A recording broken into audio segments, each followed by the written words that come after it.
नमस्कार दोस्तों, मैं आलोक शुक्ला अपनी YouTube चैनल पर आपका स्वागत करता हूं। पिछले कुछ दिनों से आप टीवी पर लगातार अमेरिकी राष्ट्रपति चुनावों में डोनाल्ड ट्रंप की विजय और उसमें एलॉन मस्क की भूमिका के बारे में सुन ही रहे होंगे। हाल ही में डोनाल्ड ट्रंप ने घोषणा की कि वे अमेरिका की सरकार में डोज नाम का एक नया विभाग बना रहे हैं, जिसके मुखिया संयुक्त रूप से एलॉन मस्क और भारतीय मूल के करोड़पति बिजनेसमैन विवेक रामास्वामी होंगे। डोज एक एक्रोनिम है जिसका फुल फॉर्म है डिपार्टमेंट ऑफ गवर्नमेंट एफिशिएंसी या सरकार की कार्य कुशलता का विभाग। आज हम प्रसंग में इसी पर चर्चा करेंगे, पर आगे बढ़ने के पहले मेरी चैनल को सब्सक्राइब जरूर कर लीजिए और बेल आइकॉन भी दबा दीजिए, जिससे आपको हर नए वीडियो का नोटिफिकेशन मिलता रहे। ट्रंप की जीत में एलॉन मस्क का बहुत बड़ा योगदान है। मस्क ने ट्रंप के चुनाव अभियान को लगभग $118 मिलियन दिए थे। इसके अतिरिक्त मस्क ने इस अभियान को अपना समय भी दिया। एलॉन मस्क ने सोशल मीडिया वेबसाइट ट्विटर को खरीदकर उसका नाम एक्स कर दिया था। आपको याद होगा कि ट्विटर ने डोनाल्ड ट्रंप का अकाउंट सस्पेंड कर दिया था। मस्क ने इसे खरीदते ही न केवल ट्रंप का अकाउंट बहाल किया, बल्कि अपने इस सोशल मीडिया प्लेटफॉर्म एक्स से ट्रंप का जोर शोर से प्रचार भी किया। कुछ लोगों का मानना है कि ट्रंप की जीत में सोशल मीडिया प्रचार का बहुत बड़ा हाथ है। इसमें कोई शक नहीं है कि मस्क न केवल ट्रंप के मित्र हैं, बल्कि उनका ट्रंप की सरकार में बहुत प्रभाव भी है। यहां पर यदि हम भारत से तुलना करें तो चुनावों की फंडिंग के बारे में अमेरिका के नियमों को समझना होगा। भारत में निर्वाचन आयोग ने चुनावों के खर्च को सीमा में बांध रखा है। ये और बात है कि जितनी सीमा निर्वाचन आयोग ने रखी है, उसका कई गुना पिछले दरवाजे से खर्च किया जाता है, और ये बात सभी लोग जानते भी हैं। दूसरी बात यह भी है कि निर्वाचन आयोग के नियमों में केवल उम्मीदवार द्वारा किए गए खर्च की सीमा रखी गई है। पार्टी के चुनाव खर्च की कोई सीमा नहीं है। सीधे शब्दों में कहें तो हिंदी की कहावत गुड़ खाए गुलगुलों की आन वाली बात है। दूसरी तरफ अमेरिका में न तो चुनाव खर्च की कोई सीमा है और न ही किसी कॉरपोरेट द्वारा किसी उम्मीदवार को दिए जाने वाले चुनाव सहयोग राशि की कोई सीमा है। नियम केवल यह है कि सारा डोनेशन पारदर्शी होना चाहिए। एक प्रकार से अच्छी बात है, क्योंकि इससे जनता को पता रहता है कि कौन उम्मीदवार किस कॉरपोरेट से कितना धन ले रहा है और किस कॉरपोरेट ने किस उम्मीदवार पर अपना दांव लगाया है। भारत के इलेक्टोरल बॉन्डों की तरह इस बात को छुपाकर रखने का कोई प्रयास अमेरिका में नहीं किया जाता।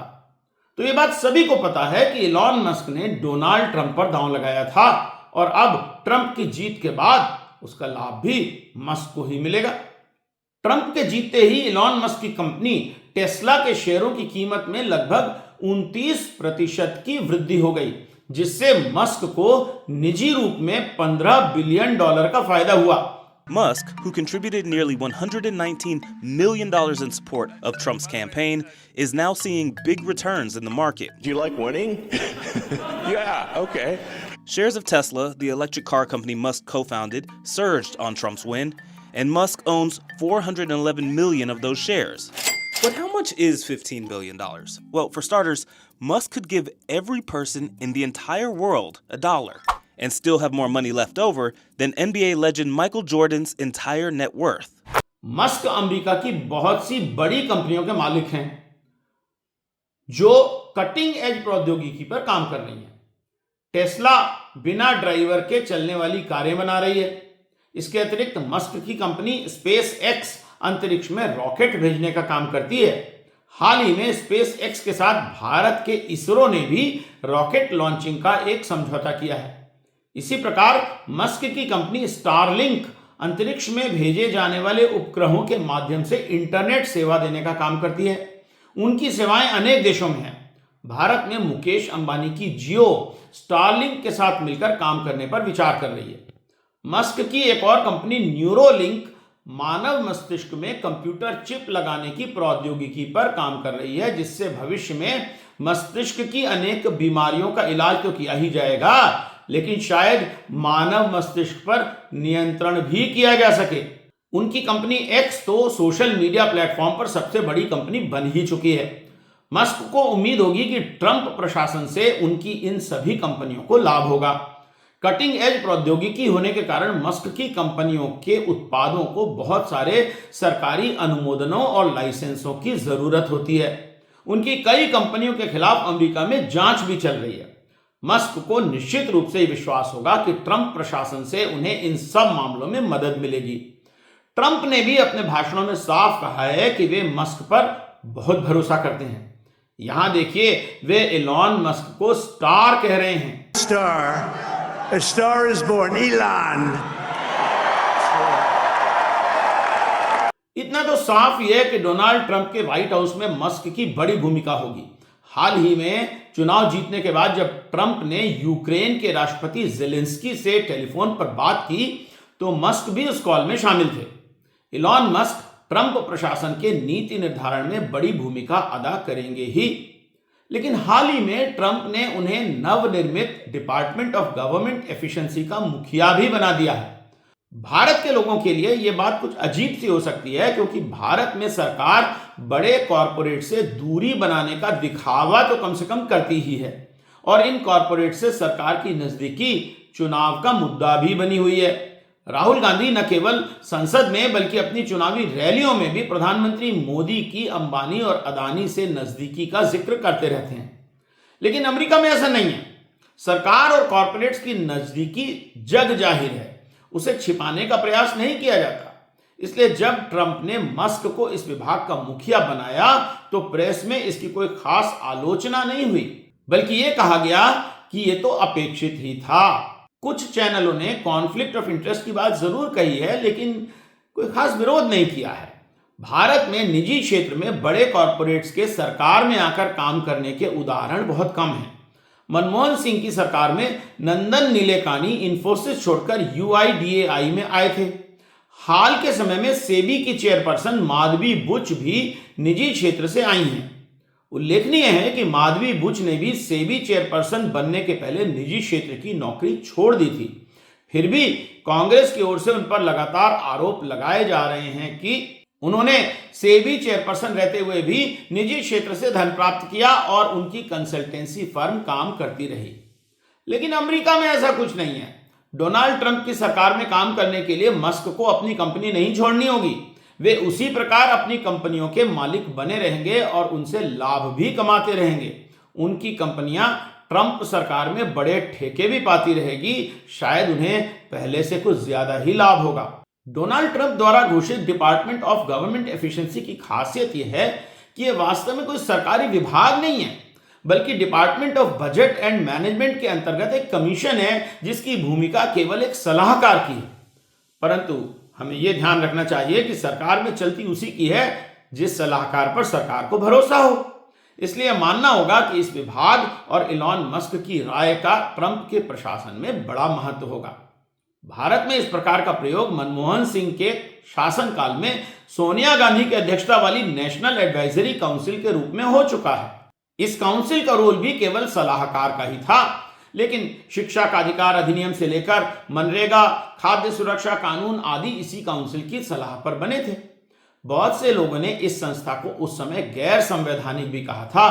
इंडिया टुडे ने हाल ही में इस पर एक स्टोरी भी की। हालांकि भारत में अभी भी बड़े कॉरपोरेट्स को सीधा सरकार के किसी विभाग का मुखिया बनाए जाने की कल्पना करना कठिन है, लेकिन दूसरी ओर यह भी सच है कि जब कोई बड़ा बिजनेस लीडर चुनाव जीतकर सरकार का अंग बनता है तो उसे सरकार के बाहर नहीं रखा जा सकता, भले ही वो सरकार के भीतर रहकर अपने बिजनेस को बढ़ाने के लिए सरकार की नीतियों को बदलने का ही काम क्यों ना करे। ADR की रिपोर्ट के अनुसार भारत के 10 सबसे अधिक धनवान विधायकों में कर्नाटका के DK शिव कुमार हैं, जिनकी नेटवर्थ 1413 करोड़ रुपए है। यह रिपोर्ट 22/7/2023 की है। रिपोर्ट का लिंक मैं डिस्क्रिप्शन बॉक्स में दे रहा हूं। खुशी की बात है कि हमारे अपने छत्तीसगढ़ के TS बाबा 500 करोड़ रुपए के नेटवर्थ के साथ इस सूची में 9वें स्थान पर हैं। इस चित्र में आप लाइव मिंट में प्रकाशित भारत के सबसे धनवान मंत्रियों की सूची देख सकते हैं। इसका लिंक भी मैं डिस्क्रिप्शन बॉक्स में दे रहा हूं। इतना तो साफ ही है कि यह धन दौलत इन्होंने बड़े बिजनेस से ही कमाई है और ये सभी भारत के बड़े बिजनेसमैन हैं। चुनाव जीतने के बाद इन्हें केवल इसीलिए तो सरकार के बाहर नहीं रखा जा सकता कि ये धनवान है या बिजनेसमैन है। तब अंतर केवल इतना ही है कि मस्क को बिना चुनाव जीते ही सरकार का अंग बनाया जा रहा है। परंतु ये तो अमेरिका के संविधान के अनुसार है। अमेरिका में भारत की तरह मंत्रियों को चुनाव जीतकर संसद का सदस्य बनने की आवश्यकता नहीं है। वहां पर प्रजातंत्र की राष्ट्रपति प्रणाली है, जिसमें चुनाव जीतने के बाद राष्ट्रपति को अपने कैबिनेट में किसी भी व्यक्ति को रखने का पूरा हक है। ये कैबिनेट मंत्री राष्ट्रपति की इच्छानुसार काम करते हैं, वे अमेरिकी कांग्रेस या सीनेट के सदस्य नहीं होते हैं। आइए अब डोज की बात करते हैं। इसके बारे में एक मजेदार बात यह है कि डोज इलॉन मस्क की बिटकॉइन जैसी एक क्रिप्टो करेंसी भी है और मस्क पर इनसाइडर ट्रेडिंग करके इसके दाम बढ़ाने के आरोप भी लगते रहे हैं। इस क्रिप्टो करेंसी पर स्वयं मस्क ही अनेक मीम भी बनाते रहे हैं, जिसमें एक मीम डोज नाम के कुत्ते का है। आइए समझने की कोशिश करते हैं कि आखिर डोज करेगा क्या और इसे लेकर इतना हंगामा क्यों है।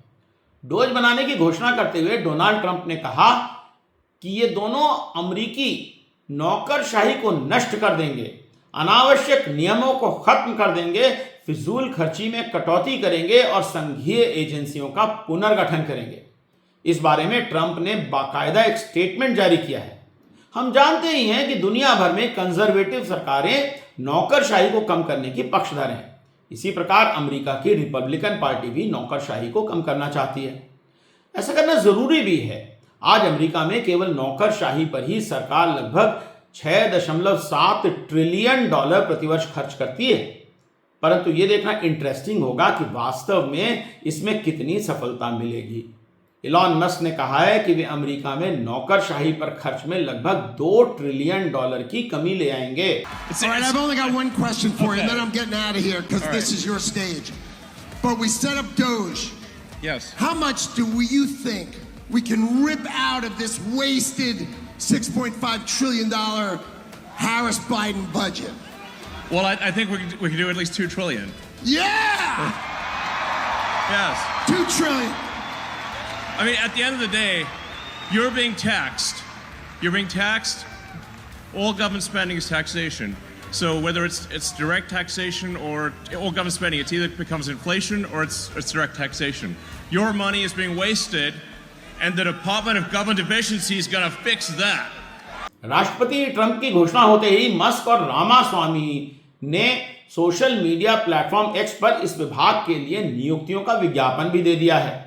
इस विज्ञापन में कहा गया है कि उन्हें हाई आईक्यू वाले ऐसे लोगों की आवश्यकता है जो प्रति सप्ताह 80 घंटे बिना वेतन के काम करना चाहते हो। ट्रंप ने इस विभाग को 4 जुलाई 2026 तक का समय अपना काम पूरा करने के लिए दिया है, जब अमेरिका अपनी स्वतंत्रता की 250वीं वर्षगांठ मना रहा होगा। ये विभाग किस प्रकार नौकरशाही को कम करने का काम करेगा, ये आप विवेक रामास्वामी से स्वयं ही सुन सकते हैं। Elon Musk and I are in a position to start the mass deportations of millions of unelected federal bureaucrats out of the DC bureaucracy. That too is how we're going to save this country. And I don't know if you've gotten to know Elon yet, but he doesn't bring a chisel, he brings a chainsaw, and we're going to be taking it to that bureaucracy. It's going to be a lot of fun. यहाँ पर विवेक रामास्वामी कह रहे हैं कि Elon कर्मचारियों की छटनी के लिए छेनी हथौड़ी लेकर नहीं आते, बल्कि आरा लेकर आते हैं और बड़ी संख्या में लोगों को काट देते हैं। वैसे एक मजेदार बात यह भी है कि इस विभाग का सह प्रमुख बनना शायद विवेक रामास्वामी के लिए कोई बहुत अच्छी बात नहीं है। विवेक रामास्वामी आप जानते ही हैं, राष्ट्रपति के चुनाव के उम्मीदवार थे और उन्होंने ट्रंप के लिए अपनी उम्मीदवारी वापस ले ली थी। वो उम्मीद कर रहे थे कि ट्रंप की कैबिनेट में उनको बड़ा पद मिलेगा, सेक्रेटरी ऑफ स्टेट या शिक्षा मंत्री का पद, लेकिन ये सब न देकर उनको डोज का सह प्रमुख बनाया गया, वो भी इलॉन मस्क के साथ। कुछ हद तक तो मस्क के बारे में ये बात सच है कि वो बहुत लोगों की छटनी कर सकते हैं। उन्होंने ट्विटर को खरीदने के बाद 80% कर्मचारियों की छटनी कर दी थी, लेकिन निजी कंपनी में छटनी करने और सरकार के नौकरशाहों को कम करने में अंतर है। कहा जा रहा है कि मस्क का बस चला तो वे वर्तमान में अमेरिका में काम कर रही 438 सरकारी एजेंसियों को कम करके उनकी संख्या 99 पर ला देंगे। लेकिन सरकार के बजट में कमी को संसद में पारित कराना होगा और वहां मस्क को कितनी सफलता मिलेगी यह देखने वाली बात है। विवेक रामास्वामी ने तो यहां तक कहा है कि जो सरकारी स्कूल हैं वो इतने बोरिंग हैं कि शिक्षा विभाग को ही समाप्त कर देना चाहिए। मस्क अपना काम अर्जेंटीना के राष्ट्रपति हावियर मिलेई की नीतियों के अनुसार करना चाहते हैं। मिलेई ने हाल ही में वर्ल्ड इकोनॉमिक फोरम में कहा था कि समाजवाद दुनिया की सभी समस्याओं की जड़ है और समाजवाद को समाप्त करने पर ही दुनिया आगे बढ़ सकेगी। Some due to mistakes in the theoretical framework and others due to a greed for power are undermining the foundations of libertarianism, opening up the doors to socialism and potentially condemning us to poverty, misery and stagnation. It should never be forgotten that socialism is always and everywhere an impoverishing phenomenon that has failed in all countries where it's been tried out. It's been a failure economically, socially, culturally, and it also murdered over 100 million human beings. Hindustan times की report में देखिए कि Musk ने Milei की इस भाषण का समर्थन तो किया ही है, उसकी प्रशंसा भी की है। जरा देखते हैं कि मिलेई ने आखिर किया क्या है और उसके परिणाम क्या हुए। मिलेई ने सत्ता संभालते ही अर्जेंटीना की करेंसी पेसो का 50% अवमूल्यन कर दिया, ईंधन पर सब्सिडी समाप्त कर दी और सरकारी मंत्रालयों में से आधे बंद कर दिए। लगभग 35,000 सरकारी कर्मचारियों की छटनी कर दी।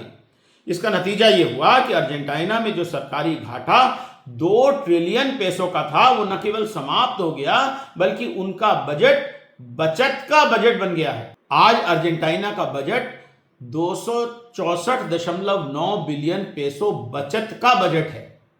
लेकिन क्या यह वास्तव में अर्जेंटीना के लिए अच्छा है? शायद नहीं, क्योंकि इसी अवधि में अर्जेंटीना की अर्थव्यवस्था बहुत तेजी से घटती जा रही है। अर्जेंटीना में गरीबी बढ़ रही है और मंदी आ गई है। उन्हीं के देश में अब मिलेई की नीतियों का विरोध भी शुरू हो गया है। खास तौर पर श्रमिक संगठन विरोध पर उतर आए हैं। इस वीडियो में देखिए कि अर्जेंटीना में रहने वाले लोगों का क्या बुरा हाल मिलेई की नीतियों के कारण हो रहा है। As a result of the decline in consumer spending, Argentina has fallen into a recession. In the first 6 months of the Milei administration, 10,000 businesses closed and 182,000 jobs were lost. At the same time, poverty jumped by 11%, affecting 53% of the population. This is the highest rate in 20 years. देखना होगा कि Musk को अपने काम में कितनी सफलता मिलती है। सारी दुनिया में शायद अर्जेंटीना ही एकमात्र उदाहरण है जहां इतनी तेजी से नौकरशाही को समाप्त किया गया। विश्व में कहीं और कंजर्वेटिव सरकारें भी नौकरशाही में ऐसी कमी नहीं ला पाई हैं। तो ट्रंप और मस्क के आगे बड़ी चुनौतियां हैं। हाँ, इतना तो है कि जिस स्थान पर इलॉन मस्क हैं वहां उन्हें नौकरशाही को डराकर अपना काम निकलवाने के अवसर तो हैं ही। भारत में अभी ऐसी चीज की कल्पना करना संभव नहीं है। हमारे संविधान की प्रस्तावना में कहा गया है कि भारत एक समाजवादी देश है, इसलिए यहां समाजवाद को गाली देना संभव नहीं है। वैसे भी भारत में चुनाव जीतने के लिए अधिक सब्सिडी देने की परंपरा सी बन गई है। कुछ समय पहले इसे रेवड़ी कहा जाता था, लेकिन अब इसका नाम बदलकर लाभार्थी कर दिया गया है। इसलिए ऐसा नहीं लगता कि भारत इस मामले में अमेरिका की नकल करेगा। तो आज के लिए इतना ही। जल्दी ही फिर मिलेंगे एक नए वीडियो के साथ। तब तक के लिए नमस्कार।